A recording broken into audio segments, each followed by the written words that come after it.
আজকে চলে এলাম আমি রিনা মণ্ডল আপনাদের সামনে। সমাজে যেই ঘটনাগুলো ঘটে আমি সেগুলো ছোট ছোট করে বলবার চেষ্টা করি। এগুলো আমরা ডেইলি টিভি খুলি এবং টিভির খবরের মাধ্যমে এই কথাগুলো জানতে পারি, দেখতে পারি, শুনতে পারি, আর সেগুলোই আমি বলবার চেষ্টা করি।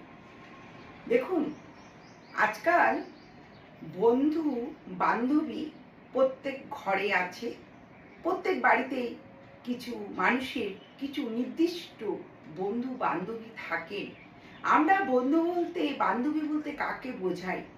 আমরা বন্ধু বলতে বান্ধবী বলতে বোঝাই যারা প্রতি মুহূর্তে দুঃখ, কষ্ট, আনন্দ যা আছে একটা মানুষের সেটার সঙ্গে সাথ যারা দিচ্ছেন তারাই হচ্ছে অরিজিনাল বন্ধু এবং বান্ধবী। আপনার দুঃখের সময় আপনার বন্ধু বান্ধবী যদি সাথ না দেয় তবে সে বন্ধু বান্ধবী হলো কি করে? আজকাল যুগে অনেক বন্ধু বান্ধবী দেখা যায় যারা সুখের সময় তাদেরকে দেখবেন কিন্তু দুঃখের সময় তাদেরকে পাবেন না। এটা হয়তো কোনো বন্ধু বান্ধবীর নিয়ম নয়। একটা বন্ধু বান্ধবী তারা তাদের বন্ধুদের মনের কথা জানে এবং বন্ধু বন্ধু মিলে, বান্ধবী বান্ধবী মিলে মনের কথা প্রকাশ করে সম্পূর্ণ। যা যা আছে একটা বন্ধুকে, একটা বান্ধবীকে সেই কথাটি বলতে পারে, আদার্স অন্য কাউকে হয়তো এই কথাগুলি বলতে পারে না। বন্ধু আর বান্ধবী এমনই একটা জিনিস, আমাদের সমাজে প্রতি ঘরে প্রতি সমাজে এই রকম বন্ধু বান্ধবী আছে।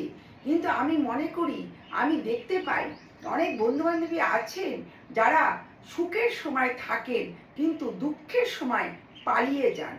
আপনার যখন আর্থিক অবস্থা খুব ভালো, আপনার যখন অনেক টাকা পয়সা, আপনার যখন খুব আনন্দ ফুর্তি আছে, আপনার যখন অনেক কিছু আছে, তাকে কিছু দিতে পারবেন, তার কথা শুনতে পারবেন, তাকে তার প্রচুর পরিমাণ টাকা পয়সার দরকার, আর্থিক দরকার পড়ে, তখন তাকে দেবেন, তখন সে আপনার কাছে আসবে এবং আপনি তার কাছে তখন ভালো একটা বন্ধু হবেন।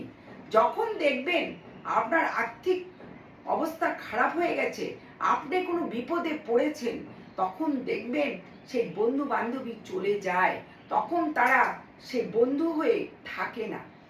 অনেক বাড়িতে আছে তাদের আত্মীয় স্বজনও সেই রকমই একই অবস্থা।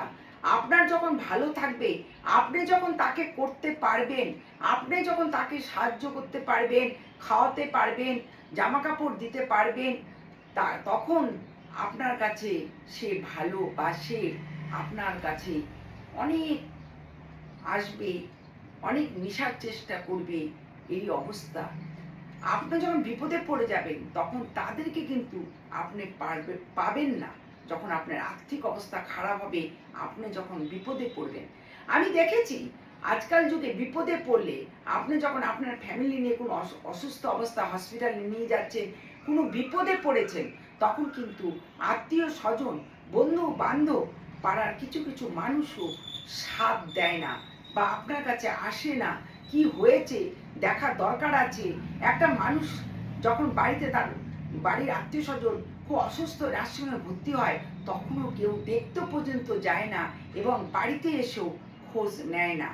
আপনার যখন নিজের কেউ মারা যাবে আপনার বাড়িতে, তখন দেখবেন আত্মীয় স্বজন, পাড়ার লোক দূর থেকে দেখবেন, কাছে আসবেন না। কাছে এলে স্নান করতে হবে, অপবিত্র হবে, এই জন্য তারা দূর থেকে দেখে চলে যান। কাছে এসে সেই বাড়ির ফ্যামিলির লোকগুলোকেও তারা কোনো সাহায্য করেন না, কোনো কোনো রকম তারা সাহায্য করতে চায় না। এরকম যুগে, এইরকম আজকাল যুগে বন্ধু বান্ধব যারা আছেন তাদেরকে দেখতে পাই। তবুও আছে আমাদের সমাজে অনেক শ্রেণীর মানুষ আছে যাদেরকে ভালোর সময় আপনি দেখতে না পারেন, আপনার আনন্দের সময় দেখতে না পারেন, কিন্তু আপনি তাদেরকে দুঃখের সময় পাবেন। কালকেও সেরকমই একটি ঘটনা ঘটেছে আমাদের পার্টি। আমাদের যখন তৃণমূল পার্টি ছিলেন তখন 15 বছর আমাদের বাংলায় রাজত্ব করেছেন। 5 বছর অন্তর অন্তর আমাদের ভোট হয়। 5 বছর, 10 বছর, 15 বছর তাদেরকে বাংলার জনগণ জিতিয়েছেন। একমাত্র বাংলার জনগণ যদি জিতাতে পারেন তবেই জেতেন, তাই জিতেছেন।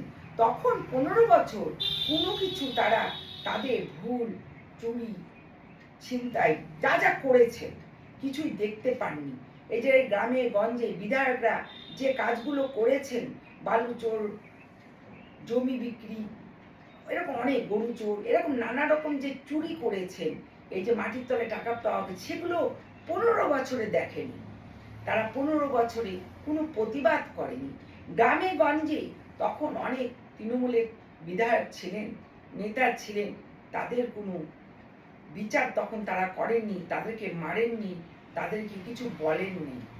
দেখেন যখনই তৃণমূল হেরে গেছে তখনই দেখেন গ্রামে গঞ্জে লড়ে উঠছে মেয়েরা, পিটাচ্ছে ছেলেদের, প্রত্যেক নেতাকে জেলে দেওয়া হচ্ছে। এটা যদি 15 বছর আগে করা হতো, 15 বছরের মধ্যে যখন এই কাজগুলো চারিদিকে বিধায়ক কাউন্সিলররা করছিলেন, এই চুরি, তখন কি কারো চোখে পড়েনি? তখন কি মিডিয়ার চোখেও পড়েনি? তখন এই 15 বছরের মধ্যে যা করেছেন, এই 15 বছরের মধ্যে তখন কেউ এই কথাগুলো তুলে ধরেননি। কালকেই যে ঘটনাটা ঘটেছে অভিষেকের সাথে, সেটা হয়তো আমাদের নিন্দনীয় এবং সমাজে এটা একটা ভালো কথা নয়। যখন তিনি হেরে গেছেন তখন তার ব্যাপারে অনেক কথা বলা হচ্ছে, তাকে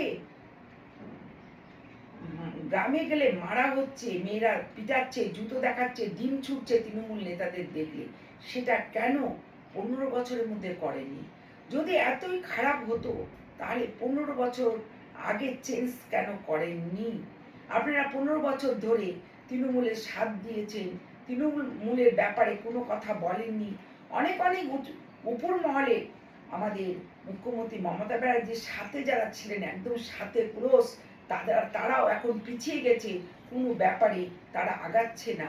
কালকে যে অভিষেককে ওরকম করে একটা গ্রামে মারা হয়েছে, তার উপর যে এত কিছু হয়েছে, কাউকে দেখিনি।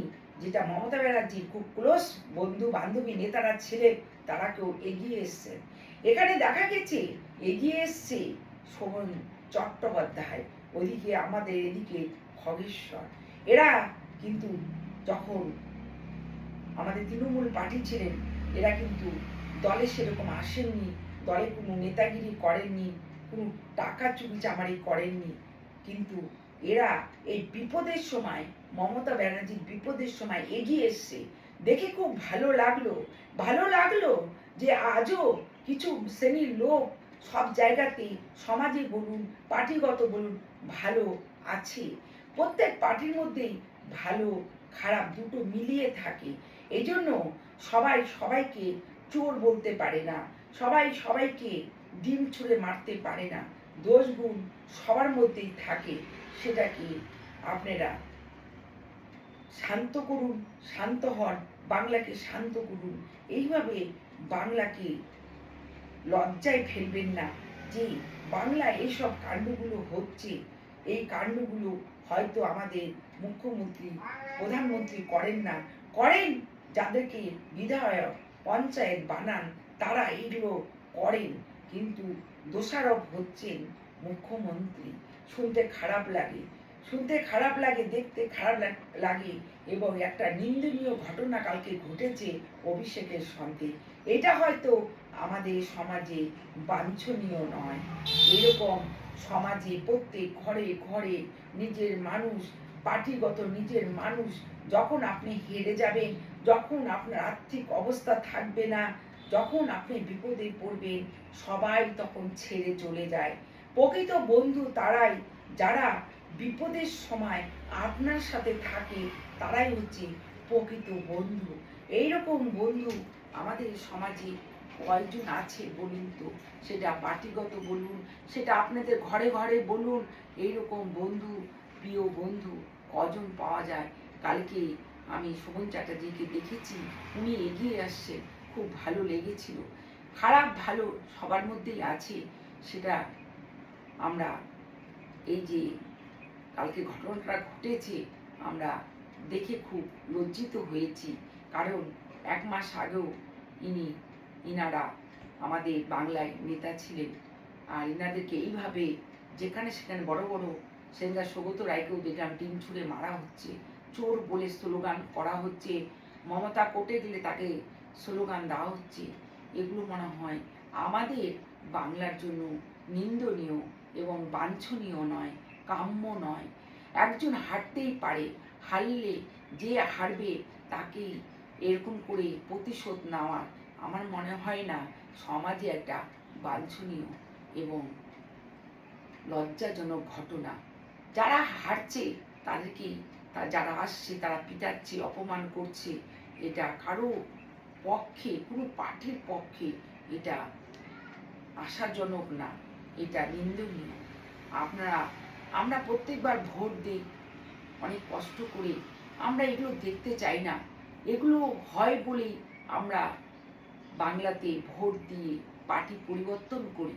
পার্টি পরিবর্তন করে আমরা দেখতে চাই ভালো কিছু, কিন্তু আমরা ভালো কিছু দেখতে পারি না।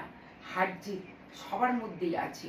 যখন যে হেরে যাবে তারপরে এরকমভাবে প্রতিশোধ নেওয়ার কোনো সমাজে মানেই হয় না, দেখতেও ভালো লাগে না, সমাজের পক্ষে খুব নিন্দনীয়। খুব খারাপ লেগেছে কালকের ঘটনা দেখে।